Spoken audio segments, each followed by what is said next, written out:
Oh, it looks like it is. Okay. Well, welcome again, everyone. My name is Rhoda from the Financial Aid Office. I am also a Toro. Got my master's in public administration from Dominguez Hills many years ago. I'm not going to tell you when, but so I'm a Toro myself. I love this campus. Thank you for joining us, and I hope this presentation helps you as you try to move forward and complete your degrees. Okay. All right.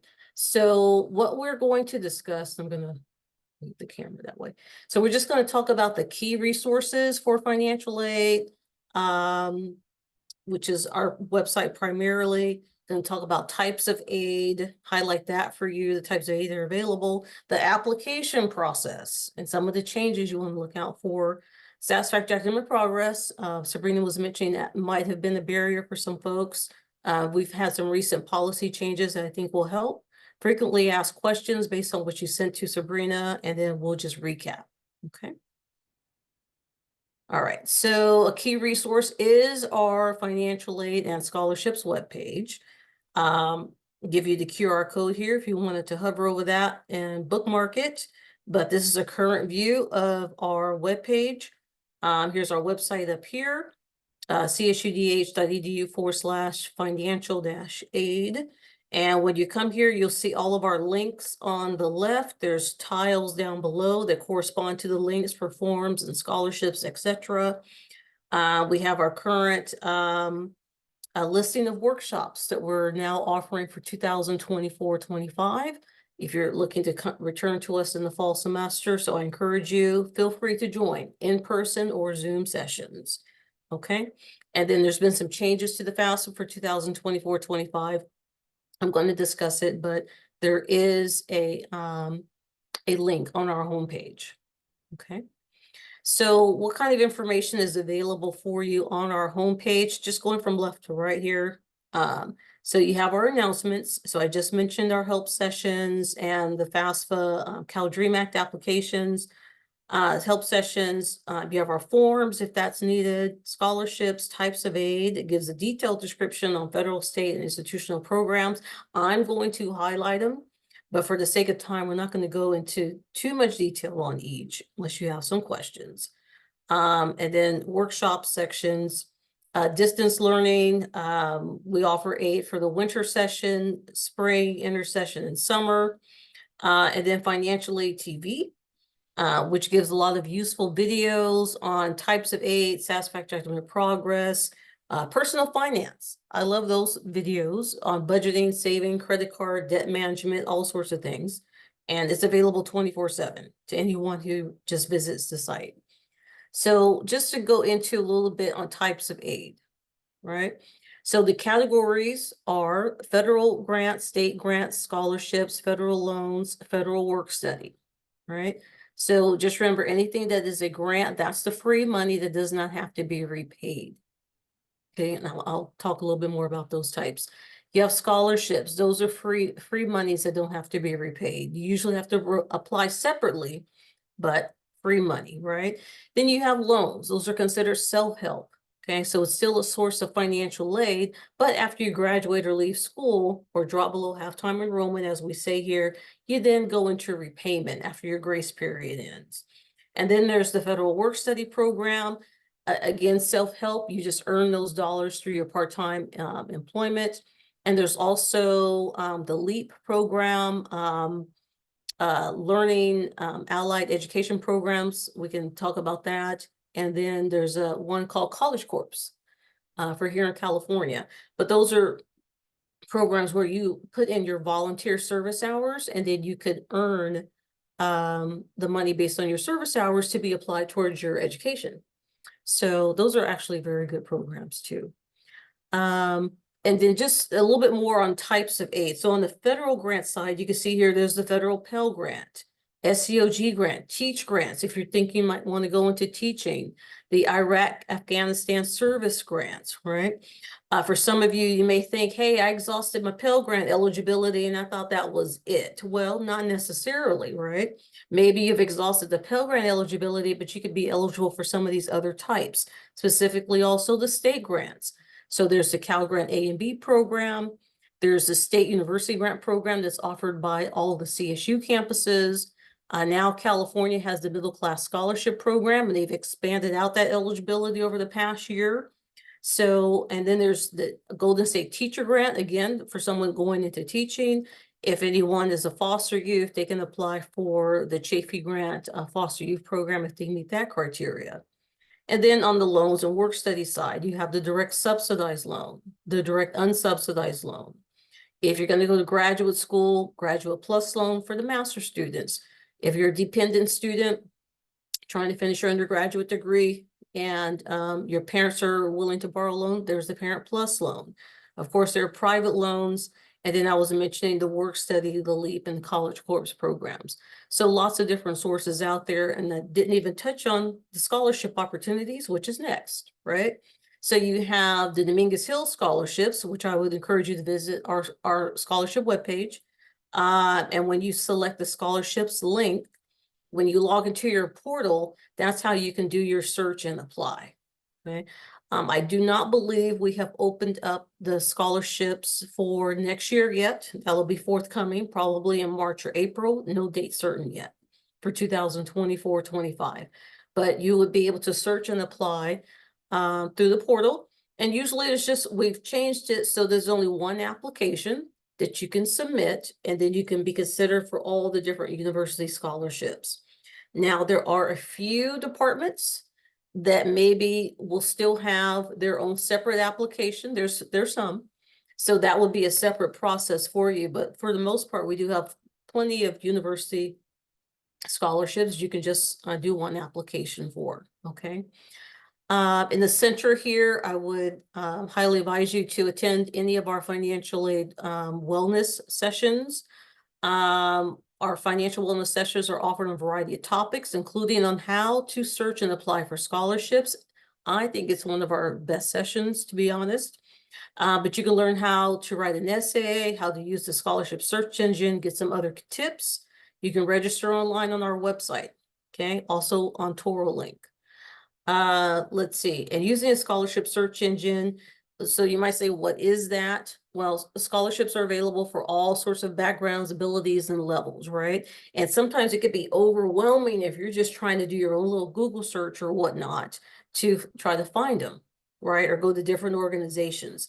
But if you use a scholarship search engine like fastweb.com, scholarships.com, the College Board Big Future, Scully by Sally Mae, or any others that you happen to search for. These scholarship search engines are for free, but basically you can use a search engine, you create your profile, your interests, like I wear glasses, I like to roller skate, I like to bowl, I'm a psych major, I'm a liberal studies major. I was thinking about some of the majors you guys had listed there. You fill out your profile, and then it will generate a list of scholarships that you can apply for with deadline dates, etc. It just helps make the management and your searching easier. So that's just one tip there on how to find some other sources of aid outside of doing the financial aid application. And then lastly here, just be aware that the information is out there for free. You shouldn't have to pay for it. So just be aware of scams. I'm letting you know you have all these sources out here that are available for free. Okay. All right, so let's just talk a little bit about the financial aid application process. So still the two types of applications. There's the FAFSA, the free application for federal student aid. Give you the website here, studentaid.gov. You have to be a U.S. citizen or eligible non-citizen. Applicants are considered for both federal and state funds. You want to reapply for every new academic year, okay? And the normal filing period is October 1st through March 2nd here. But, sorry, it says reminder, but I need to tell you 2024-25, there's been some changes. So there was a delay. So the application really didn't become available until December of last year, December 31st, and the deadline has been extended to April 2nd. So right now it's February 6th. So if you have not completed your application, now's the time. If you're considering returning for the fall or next spring, now's the time to get it done. If anything, just make sure you do it by April 2nd, okay? Same thing for the California Dream Act. the DREAM Act application, because it really mirrored the FAFSA question. So because the FAFSA changed, the California DREAM Act had to change as well.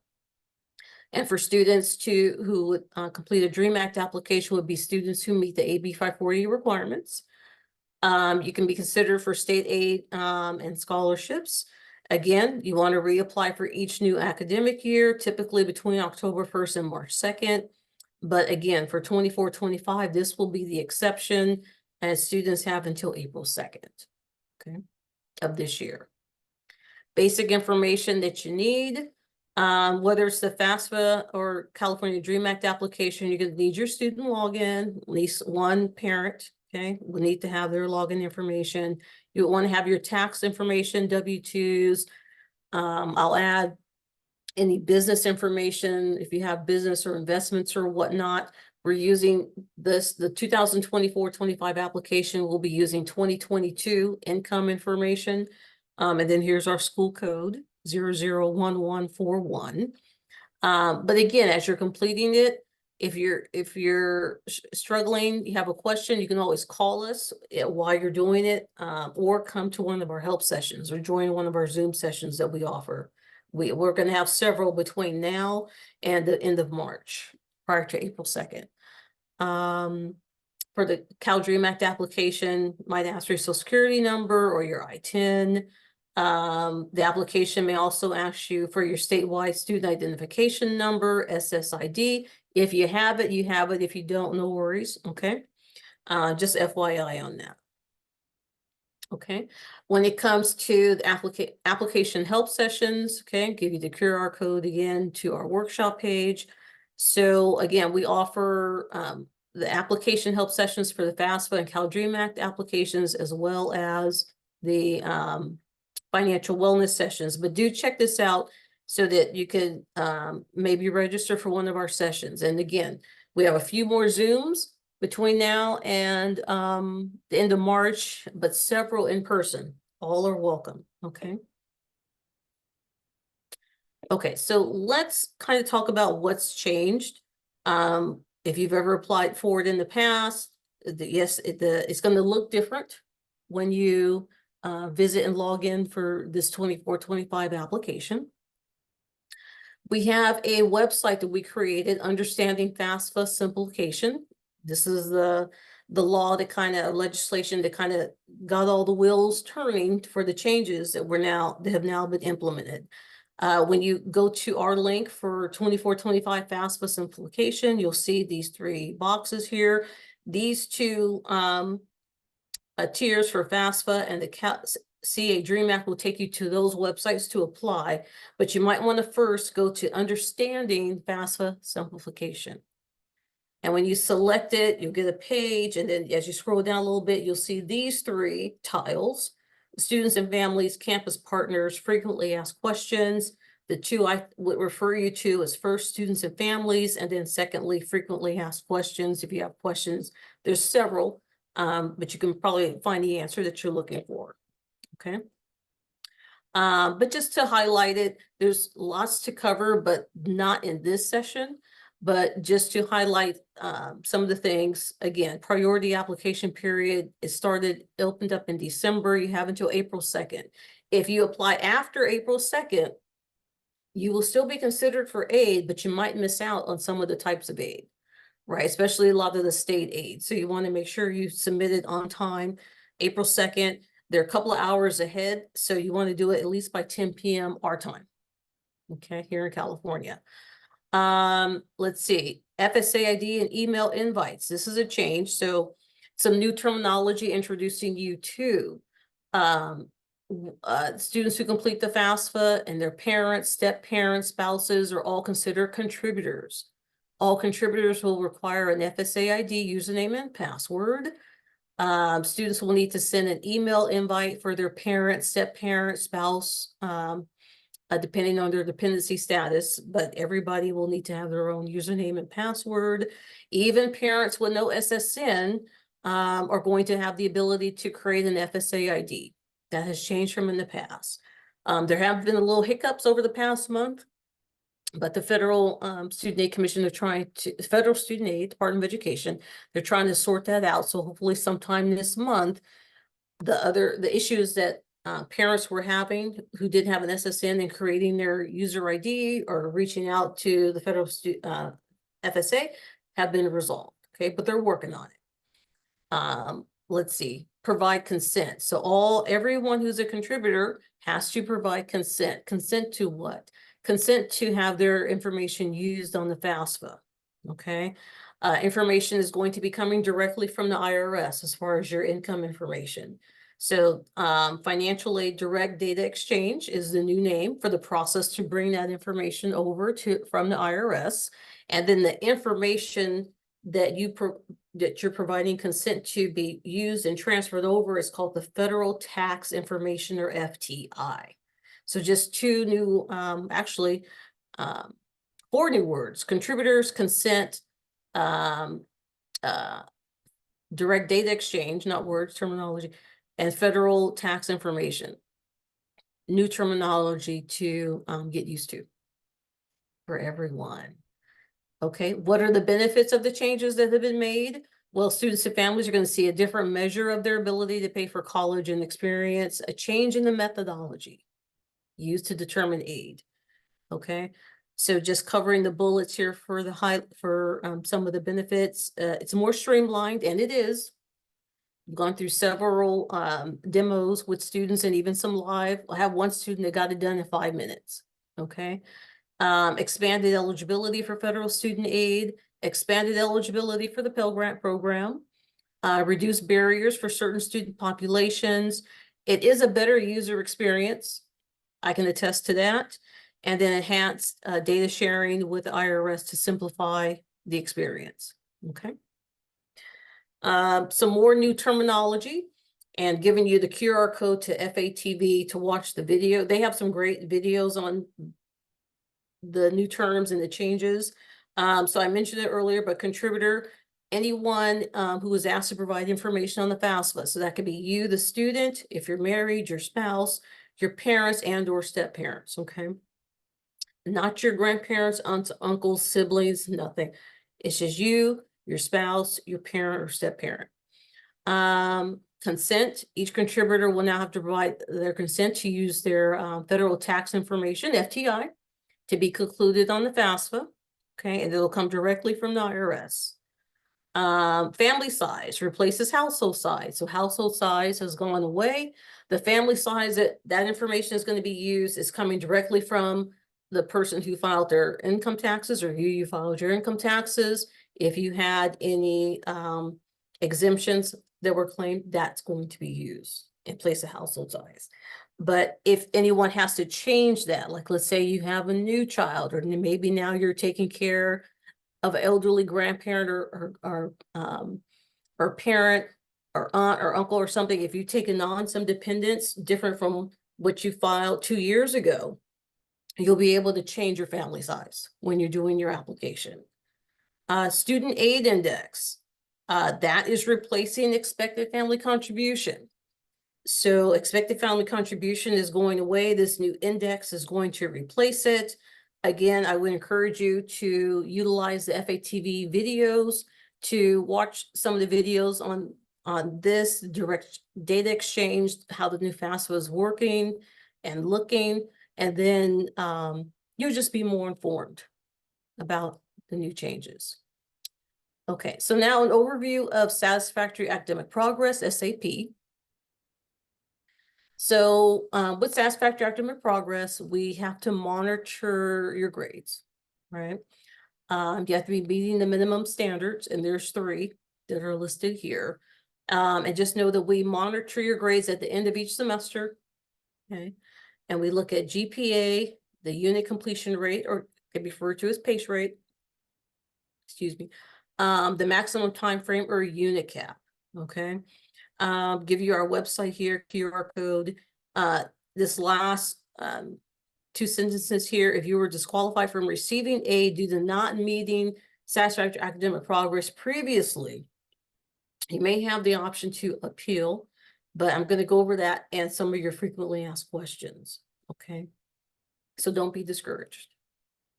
All right, so when you look at our website now, you're going to see some changes to how we've listed some of the information. So standard 1 out of the 3, standard 1 minimum GPA requirement. You can see here if anyone's a master's student, doctoral 3.0, credential 2.5, undergraduates, juniors and seniors 2.0, sophomores 1.8, first year students 1.5. Second standard, completion percentage. It used to be 75%. Now it has been lowered to 66.67%. And it will be cumulative. So all of your grades and attempted units from your courses, even from transfer units, will be counted. And we think that will help a lot of students. Same thing goes for the GPA, failed to mention that. But standard percentage, I'm sorry, completion percentage, okay, or unit completion percentage. So you want to meet the 66.67 passing rate, and notice the passing grades A, B, C, D. I is for incomplete, credit, or report in progress. Those are all good for financial aid. Those right there. How does it work? Give you a quick little example. So let's say someone enrolled in 12 units for the semester. If we did the calculation, he or she will need to pass at least 8 units. So if you did the math, 12 times 0.666 could take the 7 in there too, but 0.666 is 7.992. You got to round it up because of course you're not going to have a class for 0.992, right? So we rounded it up to 8. Grades, so these are grades that don't count. F, I, C, no credit. The W's for the withdrawal or unofficial withdrawal. RD, report delayed, and I forget what the AU stands for, but those are not considered passing grades, okay? Let's see, last standard, maximum time frame or unit cap. So students must complete their program before attempting 150% of their program's required units. What does that mean? So for example, for most undergraduate programs, you only need about 120 units, give or take. Okay, so we go with 120. So if you take 120 units, we calculated that 180 would be the maximum time frame or unit cap. Because if you take 120, you multiply by 150%, you get 180 units. All units, okay, all attempted coursework will be counted, including transfer units, repeats, and withdrawals. And just FYI, up to 30 units of remedial units can be excluded. Okay, but 180 is the unit cap. But if someone has reached the unit cap, which I'm pretty sure some students who are trying to return may have, there's the appeal process that we're going to talk about. Okay, this is new. We've changed a little bit about our financial aid warning policy. So now the first time the GPA and or that 66.67 completion rate are not met. So let's say someone's GPA is below the 2.0 for junior seniors, right? And they didn't quite meet that 66% passing rate. Let's say they attempted 12 units, they only passed 6, okay? They're put on a financial aid warning for the next semester of enrollment.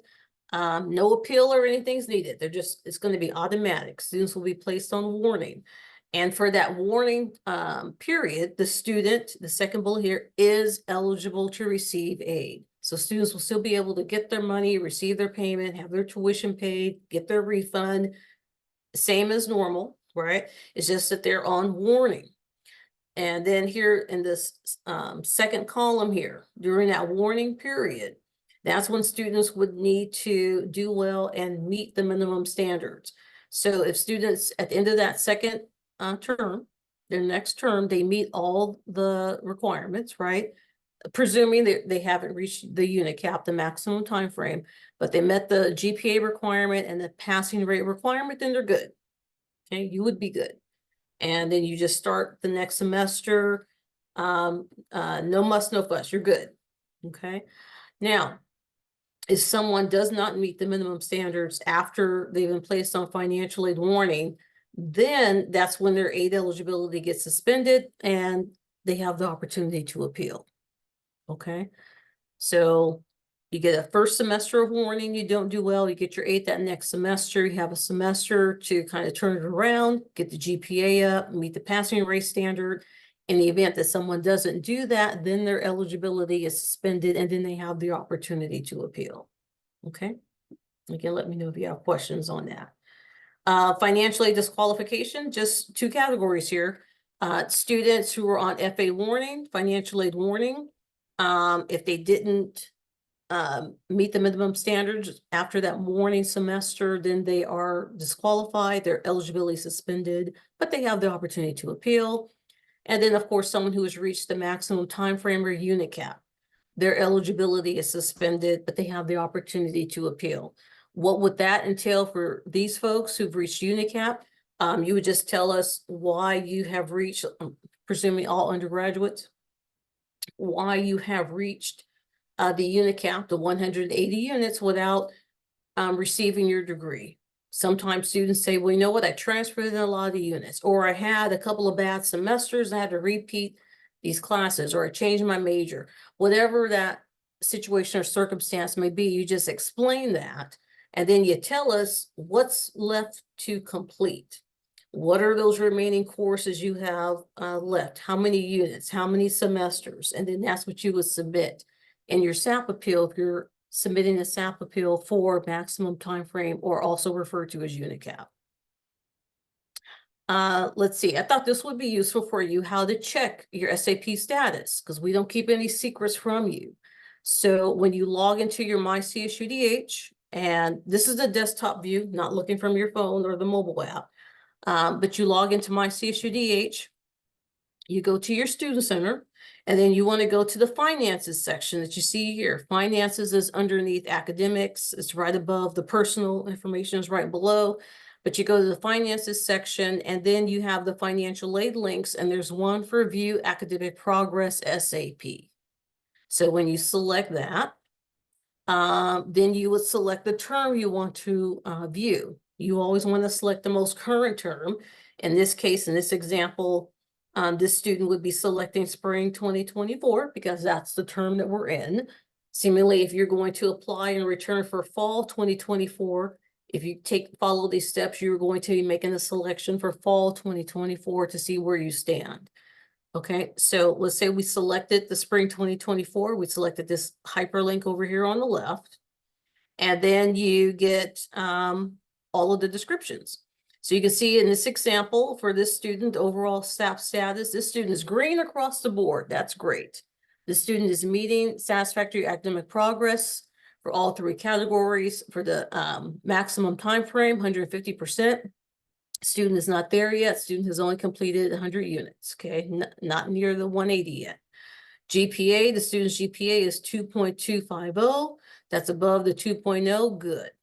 Units attempted, the student had attempted 9 units, passed all 9, they passed 100%. The student was good, okay? You can see here it says 75%. We just made the pivot to our new policy, so eventually this will say to 66.67, okay? And that's how you can review your status. Let's see, SAP appeal form. In the event that you require the submission of a appeal form, I'm going to go over this on the right here, but just be sure that when you're submitting it, you include your full name and your CSUDH ID number on the submission cover sheet, your appeal form, and your type signed statement. And then everything will be submitted online to our online Dropbox, okay, which is located on our forms page. And speaking of the form, when you go to our forms page, here it is. Not showing you the screenshot of the top page. There's a cover page, but that's just a cover page for you to put in your name and ID number, gives you some instructions. But this right here is the actual appeal form itself. Gives you the instructions on how to complete it. Just highlighting here your reason and required documentation. So the reason, you're just going to be selecting whichever applies to you. GPA, the unit deficiency, right, which is the completion rate, the 66.67 now, or unit cap. Some students who have, maybe they're okay GPA wise and their passing rate is fine, but they've reached the unit cap. And so they would select this box, and we give you the breakdown 180 units for graduate students, usually 65 for masters. Okay, post-baccalaureate 45. And then down below, here's the required documentation. Sometimes students miss it. They're just like, what am I supposed to do? Am I supposed to type a statement? Well, yes, we list that here on the form. So the very first item with the box is the signed type statement outlining the circumstances that prevented you from meeting SAP. And then this is important. You want to explain the steps you've taken or will take to successfully pass your courses and or raise your GPA for the next semester you attend. Of course, if it's UNICAP, you're going to explain why you've reached it and what's left for you to complete. Now, this kind of throws people off sometimes. They're just like copies of supporting documentation. Sometimes students have supporting documentation, sometimes they don't. It just depends on their circumstances. Not everybody does. So usually it's just a statement from you. But like if someone was in an accident or they had a death in the family, if there was something in or a medical related matter, maybe they might want to provide some supporting documentation. But sometimes students are just like, hey, I just had some bad terms. I wasn't focused. I had childcare issues, whatever it is, and you don't have documentation for that. You're just going to explain what your circumstances were. Okay. And just make sure you're typing your statement and you're actually applying a signature. No type signatures. So you're either going to, if you have Adobe Acrobat and you're using your mouse or to do your signature, that's fine. Or you apply your signature, or maybe you print your document, okay, and then you sign it, and then maybe you scan it or take a picture of it with your phone, whichever way. But it has to be an actual signature, just not typed. Okay, and then you sign below. Oops. Okay. Hopefully that helped on SAP. Okay, now we're going to get to the frequently asked questions. Hopefully I'm good on time because I'm not monitoring that. So there were several questions that Sabrina received. So, and some of them kind of overlapped a little bit. So I put them into these categories. So the first are related to SAP. So questions related to SAP, satisfactory academic progress. So these were the questions that we got. Can I receive financial aid with a low GPA? Possibly. Submitting a SAP appeal is more than likely required. Okay.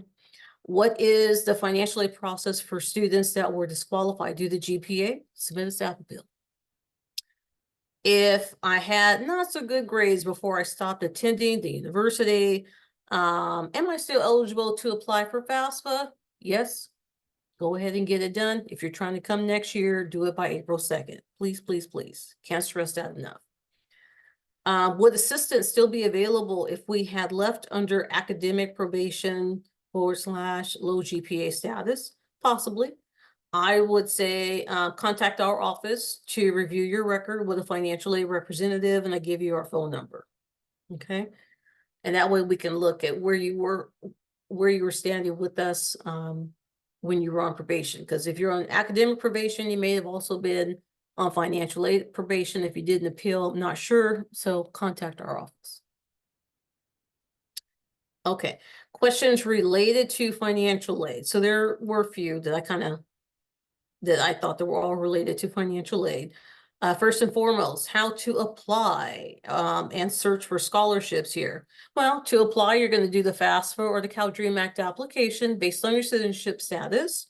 And then to search for grants, visit our website.